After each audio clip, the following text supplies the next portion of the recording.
نحمده ونصلي على رسوله الكريم اما بعد فاعوذ باللہ من الشیطان الرجیم بسم اللہ الرحمن الرحیم۔ فاطمہ زہرا رضی اللہ تعالی عنہا کی کنیزوں، آج میں آپ لوگوں سے کچھ اس طرح کی باتیں کرنے آئی ہوں کہ جن کو سن کر آپ میں سے کچھ کو برا بھی لگ سکتا ہے، لیکن یہ بات بری لگنے والی نہیں ہے، کیونکہ جو حق ہے میں وہی کہوں گی۔ اور اللہ تبارک و تعالیٰ کے پیارے حبیب صلی اللہ علیہ وسلم نے ان کاموں سے سخت منع کیا ہے، اور اس کے باوجود آج کل مسلمان عورتوں کو کیا ہو گیا ہے کہ وہ ان کی نافرمانی پہ نافرمانی کیے جا رہی ہیں۔ آپ سبھی جانتی ہیں کہ میک اپ کرنے کا جو رواج چلا ہے وہ کس قدر زور و شور کے ساتھ چل پڑا ہے۔ ہر کوئی میک اپ میں ڈوبا ہوا رہتا ہے، عورت ہو چاہے مرد ہو، اور حد تو یہ ہے کہ آج کل کے چھوٹے چھوٹے بچے بھی بغیر لپسٹک کے کہیں جانا پسند نہیں کرتے۔ حالانکہ اسلام میں عورتوں کو خوشبو تک لگانے سے منع کیا گیا ہے،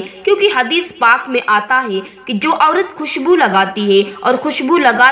خوشبو لگانے کے بعد اس خوشبو کی مہک اگر کسی مرد کی ناک میں پڑتی ہے اور وہ مرد اس عورت کی طرف مائل ہوتا ہے یا اس کی طرف متوجہ ہوتا ہے تو قیامت کے دن وہ عورت زانیہ عورت کی حیثیت سے اٹھائی جائے گی۔ حالانکہ اس نے زنا کیا نہیں، لیکن اس نے جو خوشبو لگائی، اس کی خوشبو کی مہک کی وجہ سے مرد اس کی طرف مائل ہوا، اور اس مائل ہونے کی وجہ سے اس عورت کو زانیہ کی حیثیت سے قیامت کے دن اٹھایا جائے گا۔ اسلام میں خوشبو لگانے کی جو اجازت عورتوں کو دی گئی ہے، جس خوشبو کا رنگ گہرا ہو اور اس خوشبو کی جو مہک ہے وہ ہلکی ہوئی، تاکہ دور سے وہ سونگھنے میں نہ آئے۔ کسی مرد کے پاس سے یا کسی عورت کے پاس سے اگر خوشبو لگا کر کوئی عورت گزرے تو دوسرا شخص ہی جان نہ پائے کہ اس عورت نے خوشبو لگائی ہے۔ لیکن آج کل جو خوشبو لگانے کا ماحول ہے، خوشبو تو دور کی بات، عطر تو دور کی بات، آج کل تو پرفیوم پہ پرفیوم لگائے جا رہے ہیں۔ عورتیں پرفیوم لگا کر ادھر سے ادھر گھومتی ہیں،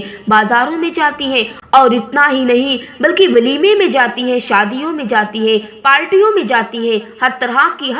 کی ہر جگہ جہاں عورت کو جانا منع کیا گیا ہے، ہر اس جگہ جاتی ہیں اور بن صبر کر جاتی ہیں، میک اپ لگا کر جاتی ہیں، خوشبو لگا کر جاتی ہیں، اتنا اترا کر چلتی ہیں، مردوں کو اپنی طرف مائل کرتی ہیں، مردوں کو اپنی طرف لبھاتی ہیں، اپنی طرف مائل کرتی ہیں۔ اور انہی عورتوں کے بارے میں سرکار دو عالم صلی اللہ علیہ وسلم نے ارشاد فرمایا کہ ایسی عورت قیامت کے دن زانیہ کی حیثیت سے اٹھائی جائے گی۔ سیدنا عمر فاروق رضی اللہ تعالی عنہ کے زمانے میں ایک عورت خوشبو لگا کر ان کے پاس سے گزری۔ حضرت عمر رضی اللہ تعالی عنہ نے ان کی خوشبو کی مہک جب سونگھی اور اس کی طرف پلٹے اور بڑے ہی غصے میں کہا کہ اگر آج کے بعد تجھے اس حالت میں دیکھ لیا تو پھر تجھے حد لگائی جائے گی، اور اس عورت سے مخاطب ہوئے اور اتنے غصے میں اس عورت کو یہ تلقین کی کہ عورتوں کو خوشبو لگانا منع ہے، اور اگر عورت خوشبو لگائے بھی تو ایسی خوشبو لگائے کہ جس کی مہک ہلکی ہو اور جس کا رنگ گہرا ہو۔ حضرت ابو ہریرہ رضی اللہ تعالی عنہ اس قدر خوشبو سے بچا کرتے تھے، عورتوں سے اس قدر بچا کرتے تھے کہ ایک عورت خوشبو لگا کر مسجد میں جا رہی تھی، ذرا غور کریں کہ وہ بازار نہیں جا رہی تھی، وہ محفلوں میں نہیں جا رہی تھی، وہ بن سور کر شادی ولیمے میں نہیں جا رہی تھی، وہ تو مسجد میں اللہ کی عبادت کرنے کے لیے جا رہی تھی۔ لیکن جب حضرت ابو ہریرہ رضی اللہ تعالی عنہ کو یہ خبر ملتی ہے کہ فلاں عورت خوشبو لگا کر مسجد میں جا رہی ہے تو فرماتے ہیں کہ اس عورت کو روک دیا جائے اور اسے کہا جائے کہ وہ اپنی خوشبو کو اپنے سے جدا کرے اور اپنا لباس تبدیل کر کے بغیر خوشبو والی حالت میں مسجد آئے، کیونکہ وہ خوشبو لگا کر اگر مسجد میں جائے گی تو لوگوں کا دھیان اس کی طرف جائے گا، لوگ اس کی طرف متوجہ ہوں گے، جس کی وجہ سے وہ گنہگار ہوگی۔ اور سرکار دو عالم صلی اللہ علیہ وسلم نے ارشاد فرمایا کہ جو عورت خوشبو لگا کر باہر نکلتی ہے اور اس کی خوشبو کسی مرد کے ناک تک پہنچتی ہے تو اس عورت کو قیامت کے دن زانیہ کی حیثیت سے اٹھایا جائے گا۔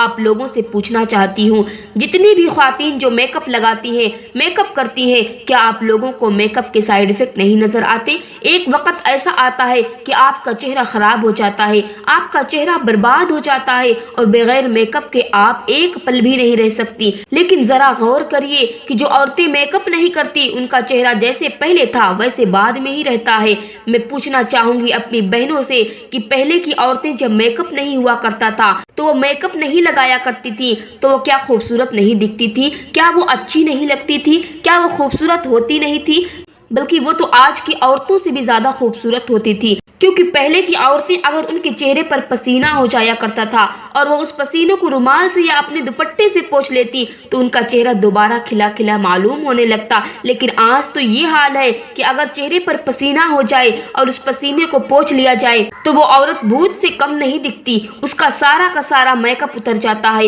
آج ایک اور بلا جو ساری عالم میں پھیلتی چلی جا رہی ہے وہ لپسٹک ہے۔ میں اپنی بہنوں سے پوچھنا چاہوں گی کہ لپسٹک لگانا جائز ہے کہ نہیں؟ لپسٹک لگانا تو حرام ہے کیونکہ اس میں سور کی چربی ملی ہوتی ہے، اور یہ بات میں انداز سے نہیں کہہ رہی بلکہ یہ بات بہت ساری کتابوں میں لکھی ہوئی ہے، اور بڑے بڑے علماء کرام نے ذکر کیا ہے کہ لپسٹک لگانا حرام ہے کیونکہ اس میں سور کی چربی ہوتی ہے۔ آج میری بہن اگر کسی سور کی طرف دیکھ لیتی ہے تو اپنا منہ بگاڑتی ہے، جیسے کہ اس نے منہ میں کوئی کڑوی چیز نچوڑ دی گئی ہو، لیکن ذرا غور تو کرے کہ جب وہی اسی سور کی چربی سے وہ لپسٹک بنتا ہے تو اس لپسٹک کو اپنے ہونٹوں میں لگاتی ہے، اور اس ہونٹ میں لپسٹک لگانے کے بعد وہ کھانا کھاتی ہیں، کھانا کھانے کے ساتھ پانی پیتی ہیں، اور اس کھانے پانی کے ساتھ وہ لپسٹک آپ کے پیٹ میں چلا جاتا ہے،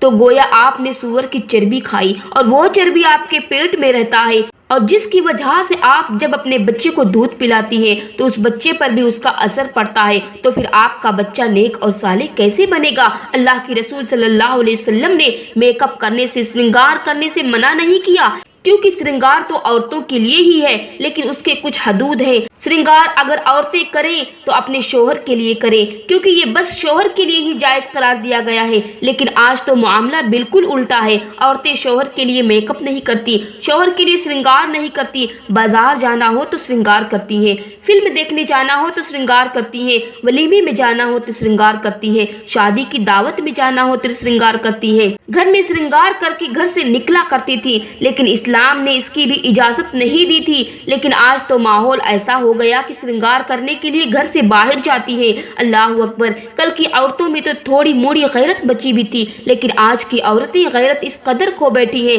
کہ میک اپ کرنے کے لیے، سرنگار کرنے کے لیے گھروں سے باہر نکلتی ہیں، اور وہ بھی سرنگار کرواتی ہیں، اجنبی عورتوں سے کرواتی ہیں، اور اتنے پر ہی بس نہیں ہوتا بلکہ غیر محرم مردوں سے وہ سنگار کرواتی ہیں، اپنے بالوں کو کٹواتی ہیں، اپنے ہونٹوں میں لپسٹک لگواتی ہیں، اپنے گالوں میں پاؤڈر لگواتی ہیں۔ اے خاتون جنت رضی اللہ تعالی عنہا کی کنیزوں، حدیث پاک میں آتا ہے کہ نبی کریم صلی اللہ علیہ وسلم نے ارشاد فرمایا، جب میں نے دوزخ کا مشاہدہ کیا تو عورتوں کو میں نے دیکھا کہ ان کی چیخیں نکل رہی ہیں، ایک گڑھے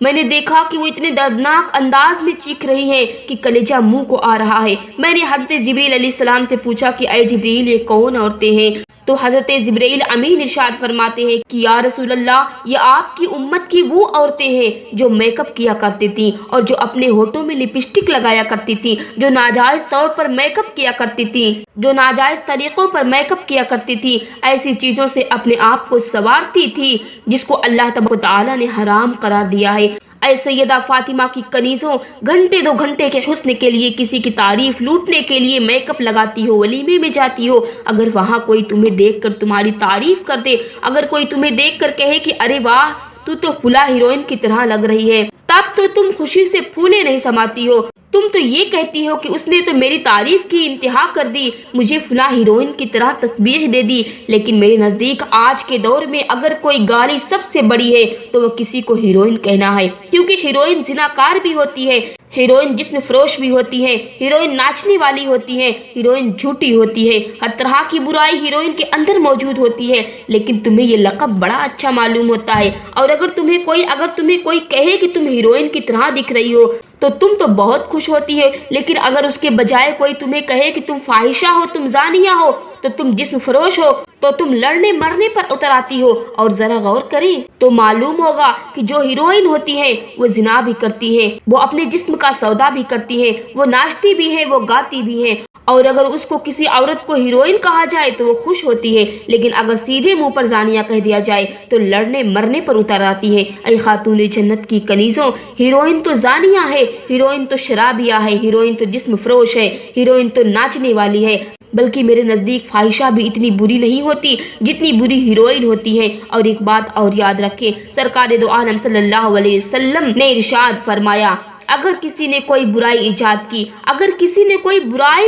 کی اور وہ برائی چلتی رہی، جب تک وہ برائی چلے گی تب